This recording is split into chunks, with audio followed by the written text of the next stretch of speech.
मेरा नाम राशिद ज़हीर है और आप देख रहे हैं मेरा न्यूज़ चैनल जिसका नाम है न्यूज़ 9 टीवी। राजस्थान की खबर बता रहा हूं, वहां भारतीय जनता पार्टी में सब कुछ चंगा सी नहीं है।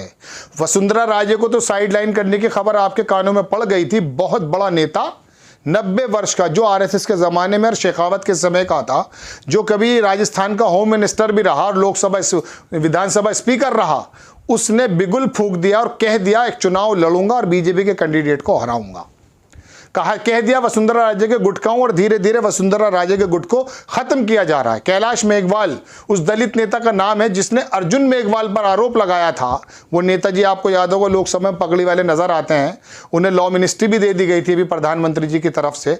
उन पर आरोप लगाया था कि भ्रष्टाचार कर रहा है ये आदमी, और प्रधानमंत्री जी को लंबी चौड़ी चिट्ठी लिख दी कि आप भ्रष्टाचार खत्म करने की बात करते हैं, आपके इर्द गिर्द तो नेता हैं। उनको निकाल दिया भारतीय जनता पार्टी ने। उन्होंने भी कह दिया ऐलान कि मैं लड़ूंगा और भारतीय जनता पार्टी के कैंडिडेट को हराऊंगा। ये कोई बड़ी खबर तो नहीं है, लेकिन एक खबर के मद्देनजर मैं आपके सामने हाजिर हुआ।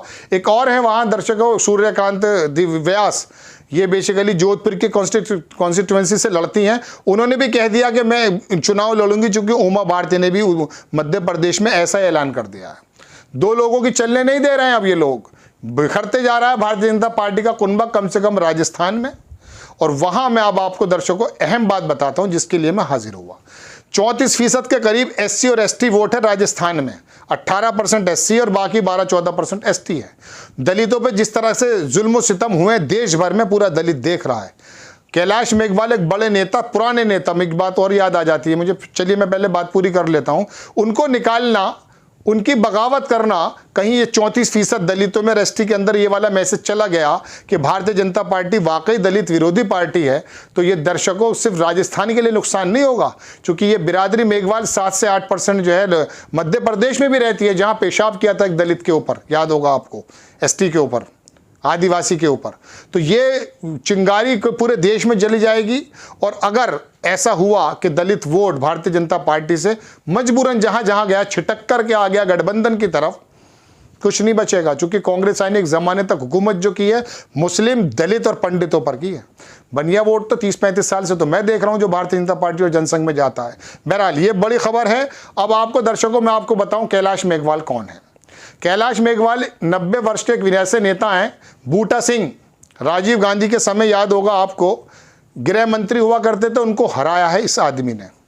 भैरव सिंह शेखावत के साथ हुआ करते थे, अपनी सीट छोड़कर, जालोर सीट है राजस्थान में, वहां गए और वहां बूटा सिंह को हरा कर आए। बहुत मजबूत आरएसएस के पुराने नेता, मजबूत नेता। इनको तिरस्कार, इनको निकालना, इनकी बेइज्जती अगर दलितों ने अपने सम्मान पर ले लिया तो भारतीय जनता पार्टी राजस्थान के अंदर जो वो 30-35-40 सालों से एक बनता आ रहा है ना, ये कि साहब एक बार कांग्रेस और एक बार भारतीय जनता पार्टी, अब की बार तारीख बदल जाएगी।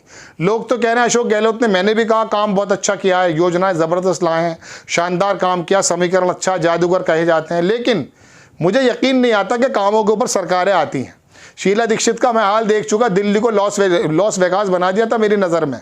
दिल्ली जब किसी ज़माने में आप जाते थे 20-25 साल पहले, तो जाते थे गोरे रंग के, आते थे मेरे रंग के, वापस काले हो जाते थे, डीजल इतना होता था वहाँ। उसने, महिला ने वो काम करके दिखाया। मेट्रो हो या पॉल्यूशन से लड़ाई या दिल्ली को बनाने की बात, उस ज़माने में मेट्रो कितने साल से है मेरे दिल्ली में मालूम है। लेकिन जब आया एक बंदा अरविंद केजरीवाल वाला जैसा टाइप का, आरएसएस से समर्थित बताया जाता है, वहां पर जो आंदोलन हुआ तो सरकार केंद्र की नहीं, शीला दीक्षित की भी पलट कर रख दी थी। क्योंकि लोग तो बंदरों की तरह उछलते और उछलते कूदते रहते हैं। मैं आपकी और अपनी बात भी कर रहा हूं।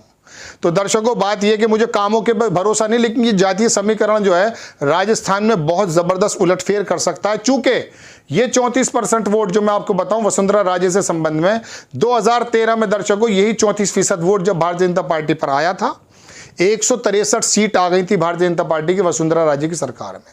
वसुंधरा राजे को साइडलाइन किया जा रहा, सब जानते हैं, सबसे बड़ी नेता भारतीय जनता पार्टी की तरफ से, लेकिन वो ये नेता थी कि इन्होंने इन्हीं कैलाश मेघवाल को विधानसभा का स्पीकर बनाया।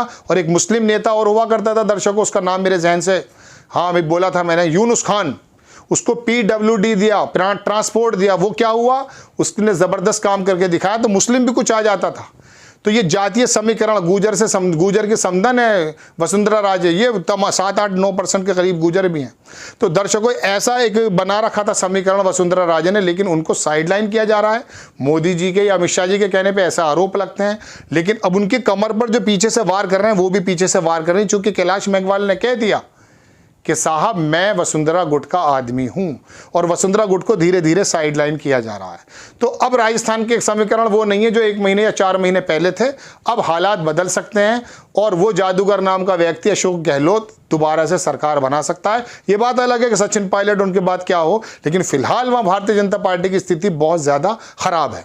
आपको खबर कैसी लगी अपनी राय कमेंट्स बॉक्स में जरूर दीजिए। चैनल को सब्सक्राइब कीजिए, शेयर कीजिए। नेक्स्ट टाइम मैं किसी खबर के साथ आता हूं। जय हिंद।